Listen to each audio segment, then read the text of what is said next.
As government announced yesterday, more than 14,000 prisoners will have their jail time cut. This means that 9% of South Africa's inmate population could be placed in remission. The president uses the powers vested in him by the Constitution and the Correctional Services Act to grant remissions, which effectively means cutting the sentence short. It also means fast-tracking the dates inmates will be placed on parole, subject to meeting a set of criteria based on good conduct. It differs from a pardon, as it still acknowledges that a crime has been committed.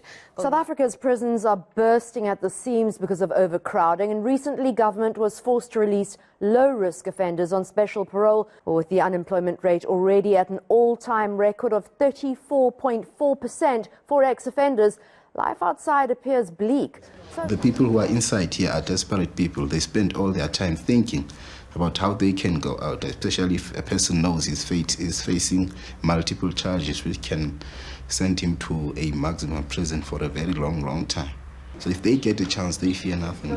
If they see there's a way to go out and you are the obstacle, then they'll take you out of the way.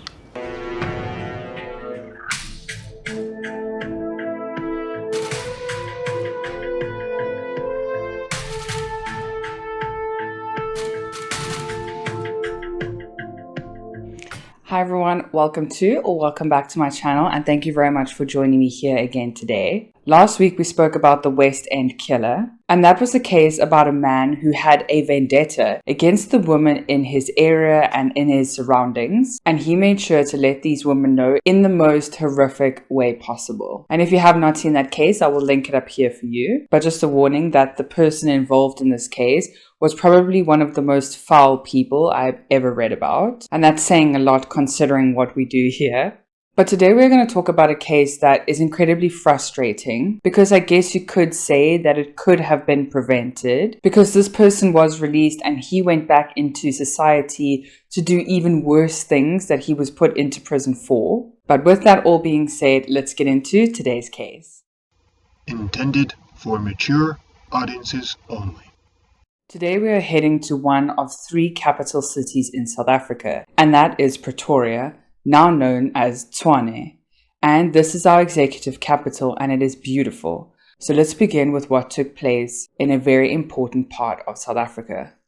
On the 18th of January 1995, Thembelihle Gaza arrived at Pretoria station, and she was there to meet a man named Nicholas about a potential job. Nicholas told Thembelihle to meet him at a security hut at Pretoria station. So once Thembelihle got to the station, she waited at the security hut, but Nicholas wasn't there. So eventually another man came out of the security hut. He introduced himself as Samuel, and the two started talking. Thembelihle then said that she was there to meet Nicholas, but Samuel then said to her that he wasn't there. What can he help her with? So Thembelihle and Samuel then started talking about how she's looking for a job. So she hands him her CV, and he then starts looking through it. And then the two of them then start talking about what potential jobs there are in the area. Then while Thembelihle is busy looking through her CV with Samuel, Samuel then gets a radio call from his boss. So he then goes into the security hut again,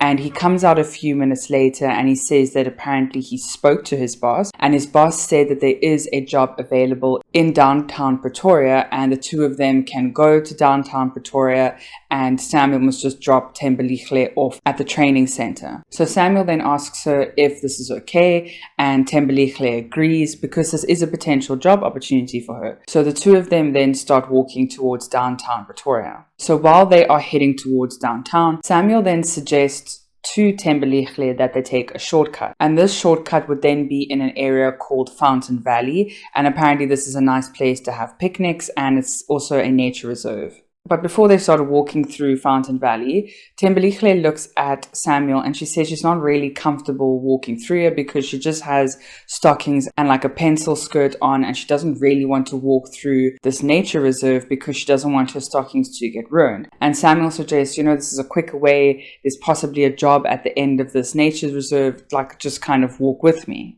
So Samuel kept being persistent, and Thembelihle then followed him through here. But the more that she was walking through, the more she was uncomfortable about this.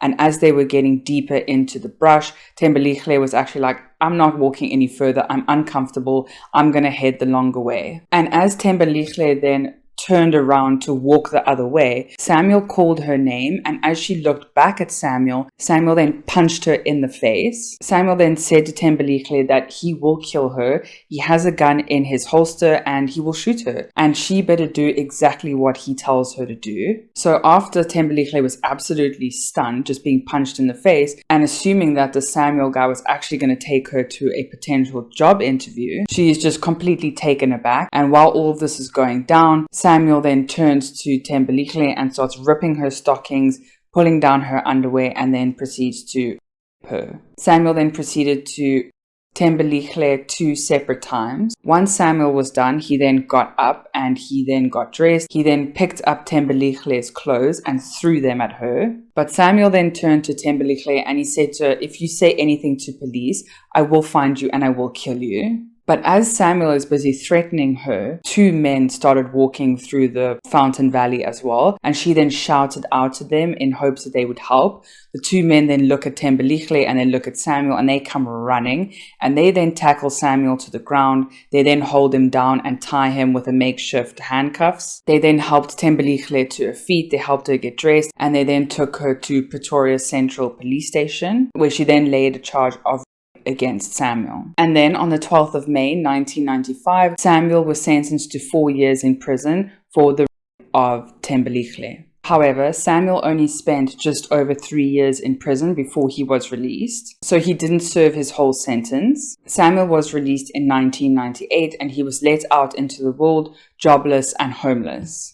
So let's talk a bit more about who this Samuel guy is. Samuel Sidyno was born in 1962, and there was little to no information about his childhood, but by the readings, it seems that he had a very traumatic childhood. What exactly transpired is unknown or not spoken about. But apparently, when Samuel got into his life of crime, he changed his surname so it is different to that of his parents. Samuel's mom and dad brought all their children up in a very religious household, and when Samuel was arrested and taken to prison for the attack on Thembelihle, he was married at the time, and when he was released, his wife made no contact with him again and he made no contact with her. Once Samuel was released in 1995, like I said, he was jobless and homeless and he had nowhere to go. So Samuel Sidyno did end up finding an abandoned block of flats, and he then made his way all the way to the top of these flats and he then called this place home. And near Samuel's block of flats where he was now staying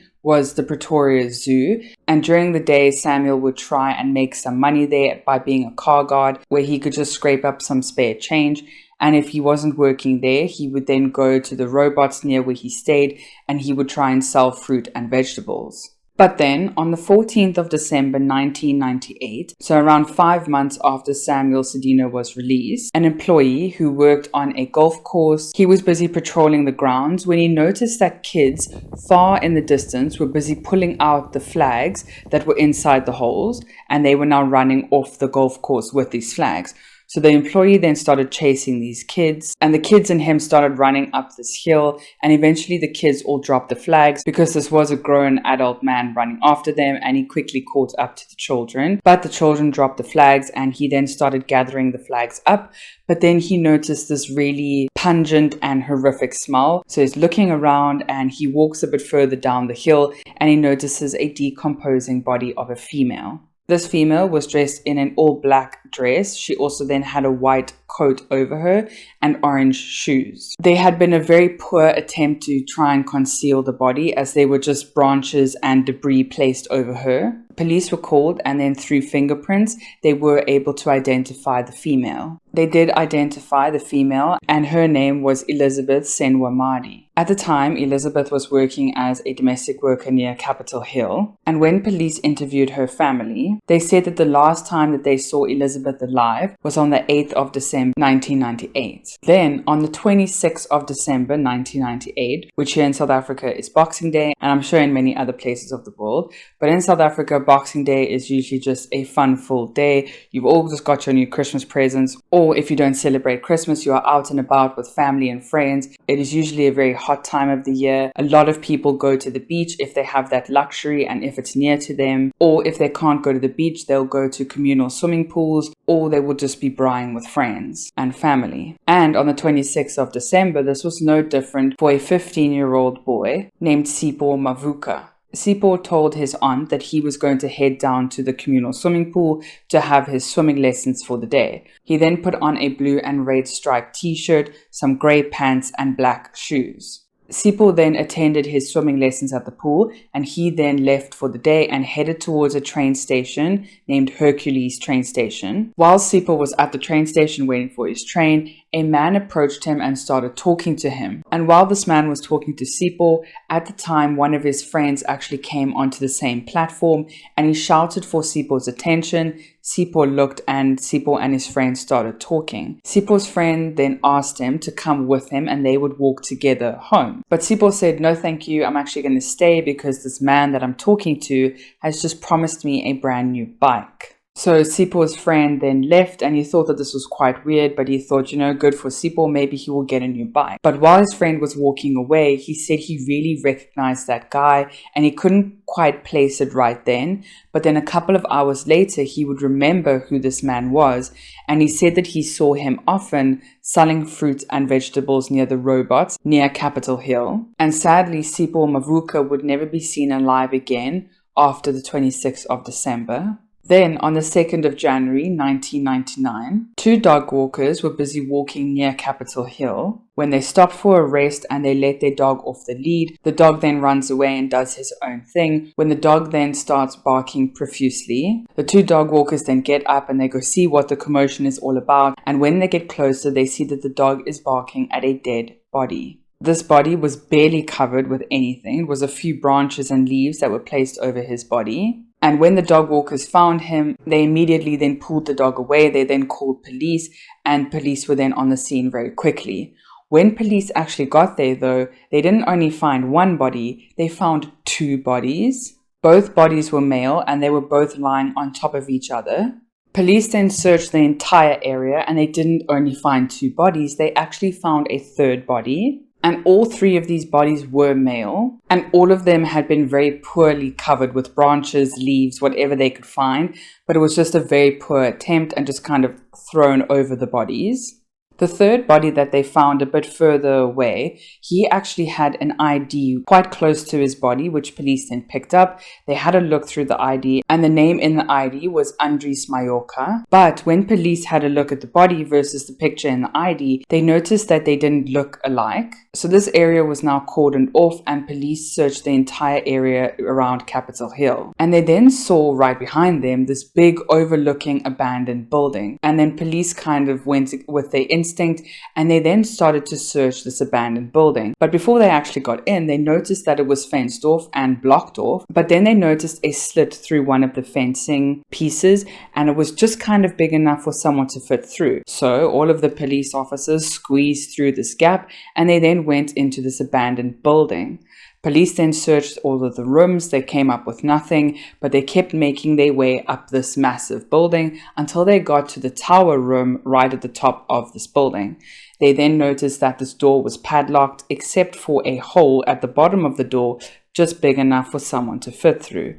So police all squeezed through this gap in the door, and inside they found a security jacket with the name Sam at the back of the jacket. They also found other items of clothing, tins and empty cans, and police took photos of all of these items including the jacket, and then they packaged them all up into evidence bags, and they then left this abandoned building. So 3 bodies were now found on the 2nd of January. But then on the 4th of January 1999, this same dog walker who was out 2 days before and who had found the one body, which apparently was 2, which apparently then was 3, he then took another walk on the 4th of January with the same dog, and the two of them, dog and the owner, are now walking through the same place. And I kid you not, he walks past the exact same spot that he first found the first body that he thought was one, and he finds another body. He then leaves the place and he calls police. Police come and they find a body of a young female. And also, the person who murdered this young female used the exact same branches and covered her body with that this person had previously used on the 3 other bodies. So it is obvious that now Capitol Hill is faced with a serial murderer. So police then put a mass amount of surveillance and police coverage around the flats. And then on the 5th of January 1999, Samuel Sidyno was arrested because he was caught making his way up the Capitol Hill flat into the tower section of the flat, and he was seen going into the room when he was surprised by police officers who were inside the room already. He was then arrested and taken to the police station. Police then interrogated Samuel, but he pleaded his innocence, and he also said nothing the entire time the police tried to interrogate him the first time. Sadly, Sipho Mavuka was identified, and he was identified by his uncle and his mother. And his uncle and his mother had searched high and low for Sipho, and they were sadly told to go to the morgue because sadly a 15-year-old boy's body had just been discovered. So Sipho's uncle and mother then went to the morgue and they positively identified Sipho Mavuka. Then, the body that was found with the ID quite close to him, and remember the ID's name said Andries Mayoka, that body was later identified to be Andries' brother, and his name is Sholofela Mayoka, and he was later identified by his mother. Then, remember I said that there was 3 bodies found by the dog walker the first time. One body was found a bit further up, and that was the body with the ID next to him, and that was Sholofela Mayoka. Then there was Sipho Mavuka, and remember there were 2 bodies on top of each other. So the body under Sipho's body, sadly that body was never identified, but he was found to be near Sipho's age, also around 15 years old. The female body to be found 2 days later by the same dog walker, she was identified via fingerprints, and her name was Paulina Ledwaba. Then, on the 14th of January 1999, Samuel was pulled back into the interrogation room because bodies were piling up. There was a lot of pressure placed on police and they needed to try and solve these murders. Police then put all of these pictures of all of the men and women and they placed them all on the table and they were pointing at them and they said, "Look, Samuel, look at these bodies and tell us what happened." Samuel then apparently confessed and he said that yes, he did kill all of these bodies. He didn't know what their names were or he didn't remember and he didn't really care. Samuel then said that he would cooperate and he would tell police what happened. And I think that Samuel was hoping for a more lenient sentence. But police then said, "Okay, Samuel, you can tell us whatever you want and we'll then take you to the crime scene as well so you can point out everything that happened and maybe it will be more fresh in your mind." So Samuel said that one of his first victims was actually male and he said that this man was working with him as a car guard and the 2 of them then made quite a bit of money that day. They then went to the bar to get some beers, and while they were walking out of the bar, Samuel suggested to this gentleman that they go up to the little tower in Capitol Hill and they then drink their beers there. But apparently Samuel said that while they were walking towards Capitol Hill, that they got into an argument and Samuel was really irritated, so he then strangled this gentleman to death. Then one of the other men that Samuel confessed to, he said that they were walking near Capitol Hill. They were just walking around and they had just met while walking. And he said that they also got into an argument and then he just strangled this man to death as well. So this is apparently what he did with all victims. They either didn't give him what he wanted or they got into an argument and then he strangled them to death. So it seems to be like Samuel is looking for some type of excuse to give as to why he murdered these men and women and boys. But speaking of boys, remember Sipho's friend said that he saw Sipho at the train station talking to some man who was selling fruits and vegetables, and then he was never seen again. So this was most likely Samuel at the time. But there was no rhyme or reason as to why they would get into an argument, so making an excuse here doesn't make any sense for Samuel. But with regards to the women that Samuel apparently murdered, he said that he would meet these women and they would talk about job opportunities, and then Samuel would try and take them to the specific job opportunities. And he would then ask for sex as a repayment. And apparently one of the women offered him sex, but she said that she wanted to be paid afterwards, apparently, according to Samuel. And he was quite upset by this, so he then strangled her to death. And I assume that these are unlikely. Then, on the 16th of January 1999, while Samuel was in custody, Two friends were busy hiking up a hill when they noticed that there was a very strong smell coming from near where they were. So the two friends then started walking towards the smell when they came across the body of a decomposing female. So police were called, but before they headed out, the detective running this case went into Samuel's cell and said, does he know anything about this body found on this hill?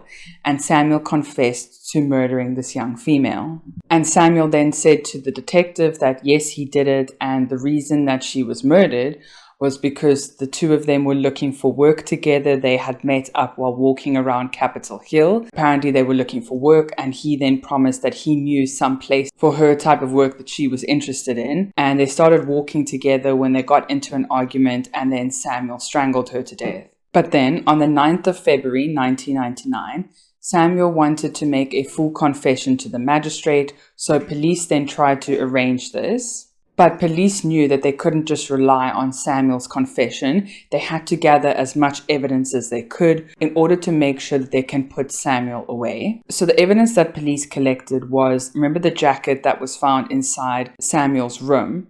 Well, the jacket eventually was confirmed to be Samuel's because it had an employee number on the jacket, and that was the security company that he was working for. So Samuel's trial started in August of 2000, and he was charged with 7 counts of murder, 2 counts of and 1 count of robbery. But with everything presented to the court, he was never charged with the 2 counts of because there was just not enough evidence linking him and being able to prove that he did it, because either the bodies were too far in the decomposition process or there was just no DNA left on the bodies because they were exposed to the elements. But on the 5th of September 2000, Samuel was charged with 7 counts of murder and will spend at least 40 years behind bars. And there was also an additional year put onto his sentence because of the robbery charge. But if we go back to the body that was found on the hill by the 2 friends that were hiking, he didn't let police know that that body was there.